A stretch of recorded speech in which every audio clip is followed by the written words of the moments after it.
Good evening. Physics में आज आप लोगों के लिए बहुत अच्छा टॉपिक लेके आए हैं।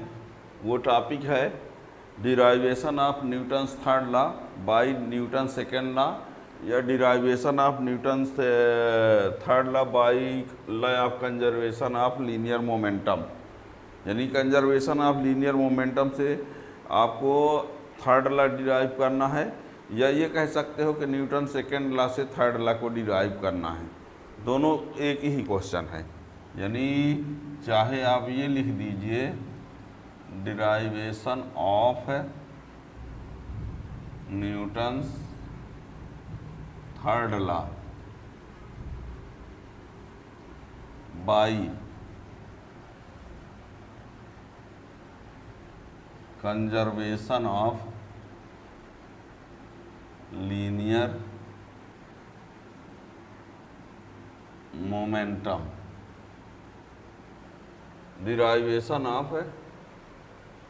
Derivation of Newton's third law bye conservation of linear momentum, या ऐसा भी लिख सकते हैं कि derivation of Newton's third law bye Newton's second law. चाहे ये बोल दीजिए कि सेकेंड लॉ से थर्ड लॉ डिराइव करना है, चाहे कंजर्वेशन ऑफ लीनियर मोमेंटम से आपको थर्ड लॉ लाना है। इसके लिए देखिए करना क्या पड़ेगा। हम मान कर चलते हैं, सुनिए, हम मान के ये चलते हैं कि कोई सिस्टम है, दो पार्टिकल से कांस्टिट्यूट है, दो ऑब्जेक्ट से, है ना। हम दो ऑब्जेक्ट ले लेते हैं, दो ऑब्जेक्ट का मास m1 और m2 ले लेते हैं, और वो क्या होते हैं, म्यूचुअली इंटरेक्ट होते हैं। इंटरेक्टिंग म्यूचुअली एक दूसरे पर क्या करते हैं, वो एक दूसरे के बीच में म्यूचुअल इंटरेक्शन होता है। म्यूचुअल इंटरेक्शन का मीन्स होता है एक ऑब्जेक्ट दूसरे पर फोर्स अप्लाई करे और दूसरा ऑब्जेक्ट पहले पर एक्सटर्नल फोर्स ना लगे, पर म्यूचुअल इंटरेक्शन फोर्स से एक ऑब्जेक्ट दूसरे पर, दूसरा ऑब्जेक्ट पहले पर फोर्स अप्लाई करता है, तो म्यूचुअल इंटरेक्शन होता है। ठीक है ना। तो हम क्या करते हैं, सबसे पहले मान कर चलते हैं कि दो बॉडी, एक बॉडी हम ले लेते हैं ए, दूसरी बॉडी ले लेते हैं बी। ये एक सिस्टम है, इसके मास को m1 ले लेते हैं, इसके मास को क्या ले लेते हैं, m2। म्यूचुअल इंटरेक्शन होता है, म्यूचुअल इंटरेक्शन से इस इनिशियल में इसके मोमेंटम को p1 ले लेते हैं, इसके मोमेंटम को p2। डेल्टा टी टाइम में जब म्यूचुअल इंटरेक्शन होता है तो इसका चेंज इन मोमेंटम ये, चेंज इन मोमेंटम ये हो गया। फिर से सुनना, हमने ये कहा कि दो body A and B of masses m1 and m2 interacting mutually, let their initial momentum are p1 and p2 due to mutual interaction in time interval delta T, let their change in momentum del p1 and del p2। इतना हमने मान लिया। क्या A B दो body mass m1 m2 interacting mutually एक दूसरे को force apply कर रहे हैं। इनिशियल में उनका मोमेंटम क्या है, p1 p2। Delta T time में जब म्यूचुअल इंटरेक्शन होता है तो मोमेंटम डेल p1 हो गया, एक का del p2, change in momentum. ठीक है ना। फिर हम क्या करेंगे, कंजर्वेशन ऑफ मोमेंटम लगाएंगे, और कंजर्वेशन ऑफ मोमेंटम के बाद बीच में न्यूटन सेकेंड लॉ भी अप्लाई करेंगे, और सेकेंड लॉ को अप्लाई करते हुए थर्ड लॉ तक पहुंच जाएंगे। पहले आप ये जान लीजिए कि आप सेकेंड लॉ ये होता है F equal to del P upon del T। हम इसकी हेल्प लेंगे, इसकी क्या लेंगे, हेल्प लेंगे, वो है न्यूटन सेकेंड लॉ। प्रूफ क्या करेंगे, F12 equal to minus F21, ये प्रूव करेंगे, ये है थर्ड लॉ। फिर और क्या, कंजर्वेशन ऑफ मोमेंटम ये होता है P1 plus P2 equal to constant, ये लेके हमको चलना है। यानी आपको इन दोनों की हेल्प से इसको लाना है। तो ये आएगा इसकी हेल्प से तो ये आ गया third law bye conservation of linear momentum. इसकी हेल्प से तो ये आ जाएगा third law by Newton second law. ठीक है ना, तो दोनों का यूज करते हुए यहाँ तक पहुँचना है। ठीक, तो यहाँ पर देखिए सबसे पहले क्या लिखेंगे, let two objects of masses m1 and m2 interacting mutually. Let two objects of masses m1 and m2 interacting mutually. Their initial momentum, INITIAL, their initial momentum are P1 and P2 respectively.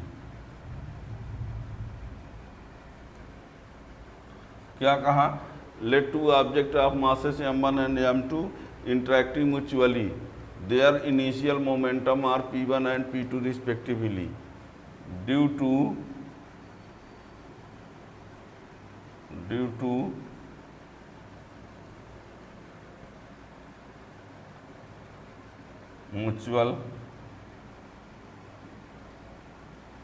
mutual interaction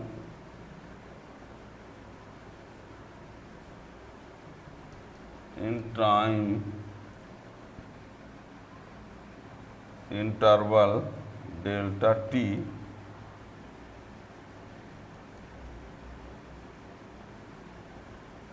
let their change in momentum are del p1 and del P2।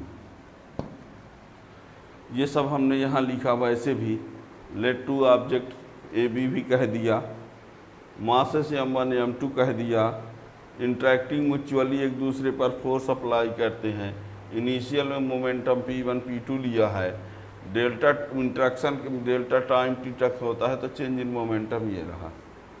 ठीक है ना, फिर क्या करेंगे, since no external force act on the object, since no external force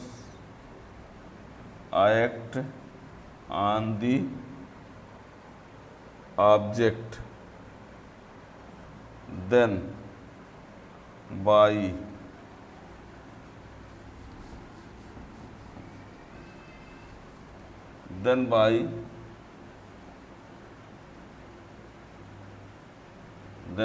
conservation of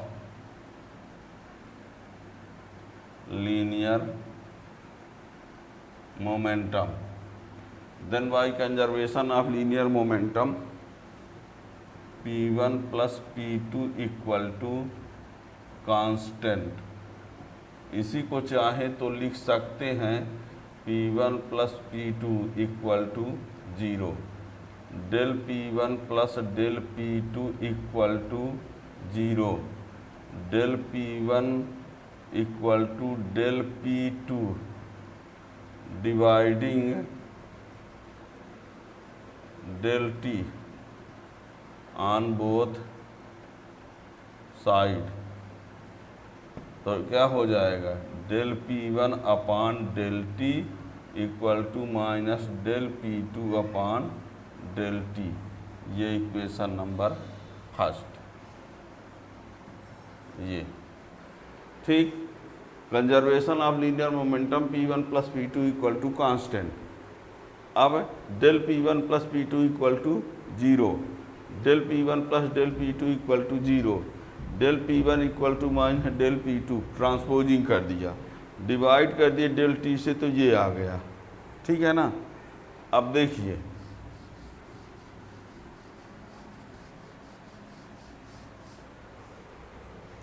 but by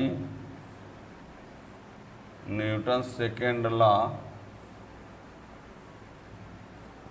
of motion F12 equal to del P1 upon del T, force on first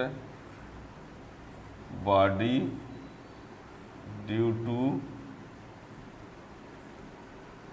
second body. ये equation number second.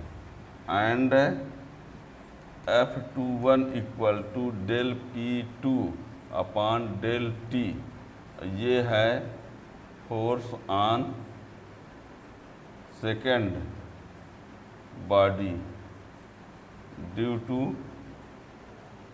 First body. ये रहा equation number third. F12 equal to del P1 upon del T, force on first due to second, ये रहा। और ये F21 equal to del P2 upon del T, force on second due to first body. अब इसके जगह पर यहाँ F12 लिख देंगे और इसके जगह पर यहाँ F21 लिख देंगे, है ना। इन दोनों को ले जाके यहाँ रख देते हैं। From equation first second and third, तो क्या मिलेगा? F12 equal to minus F21, this is Newton's third law of motion. अब बताओ, थर्ड लॉ हमने ला दिया, हेल्प किसका लिया है? कंजर्वेशन ऑफ लीनियर मोमेंटम का भी हेल्प लिया है, और किसका लिया है? Newton second law of motion का भी लिया है। इसलिए ये कहा जाएगा कि जो थर्ड लॉ ऑफ मोशन आया है वो कंजर्वेशन ऑफ लीनियर मोमेंटम से आया है, चाहे कह दिया जाए कि सेकेंड लॉ ऑफ मोशन से आया है। ठीक है ना। तो यही आंसर दोनों क्वेश्चन का होगा, चाहे क्वेश्चन रहे derivation of Newton third law by conservation of linear momentum, चाहे रहे derivation of Newton third law by Newton second law, दोनों के दोनों का आंसर यही होगा। ठीक है ना। क्या कहा हमने? अब वही फिर से एक बार रिपीट करेंगे, जितने बार बोलेंगे तो वही बोलेंगे, है ना। हमने क्या कहा फिर से देख लीजिए एक बार शॉर्ट में। और हमने कहा कोई दो ऑब्जेक्ट ले लेते हैं, उनका मास m1 m2, m1 m2 मास की दो ऑब्जेक्ट लिया, उनके बीच में म्यूचुअल इंटरेक्शन होता है। बाहर से कोई फोर्स तो नहीं लगता, लेकिन उनके बीच में म्यूचुअल इंटरेक्शन होता है। म्यूचुअल इंटरेक्शन का मीन्स होता है एक बॉडी दूसरे पर फोर्स अप्लाई करे, दूसरी बॉडी पहले पर फोर्स अप्लाई करे। और इनिशियल में हमने उनका मोमेंटम जो लिया है वो P1 और P2 माना है। फिर ये कहा कि जब म्यूचुअल इंटरेक्शन होगा तो डेल्टा टी टाइम में उनका चेंज इन मोमेंटम को डेल P1 और डेल P2 कह दिया। ठीक है। अब क्योंकि म्यूचुअल इंटरेक्शन का फोर्स लग रहा है, बाहर से कोई फोर्स नहीं लग रहा है, तो कंजर्वेशन ऑफ लीनियर मोमेंटम लगाएंगे तो P1 plus P2 equal to constant, और जब डेल लगा दिए तो ये कांस्टेंट हो गया 0, डेल इसके साथ भी इक्वल टू 0, ट्रांसपोजिंग किया तो minus del P1 equal to minus del P2, फिर हम दोनों साइड में डेल T से डिवाइड कर दिए, यहाँ पहुँच गए। फिर क्या किया, ये del P1 upon del T जो है वो किसके इक्वल होता है? F12 के। किस वजह से? By Newton second law of motion. इसको पढ़ेंगे क्या? Force on first due to second, force on first due to second, और इसको कहेंगे force on second due to first. तो ये इसके जगह पर F12, इसके जगह पर F21 यहाँ पर रख दिया। रख देने से ये आ गया, और ये जो आया वो क्या है? Newton's third law of motion. समझ में आ गया होगा, है ना। तो चैनल को सब्सक्राइब कर लेंगे और जब भी इसका दूसरा कोई वीडियो आएगा उसका नोटिफिकेशन मिल जाएगा। वैसे प्लेलिस्ट में आप पूरी फिजिक्स आप पढ़ सकते हैं, ठीक है ना। तो ये चैनल को सब्सक्राइब किए रहेंगे तो बीच बीच में जो और भी अच्छे क्वेश्चन जो बोर्ड एग्ज़ाम के लिए किसी कंपटीशन के लिए जो क्वेश्चन बनाए जाते हैं उसका नोटिफिकेशन आपको मिलता रहेगा। Thank you.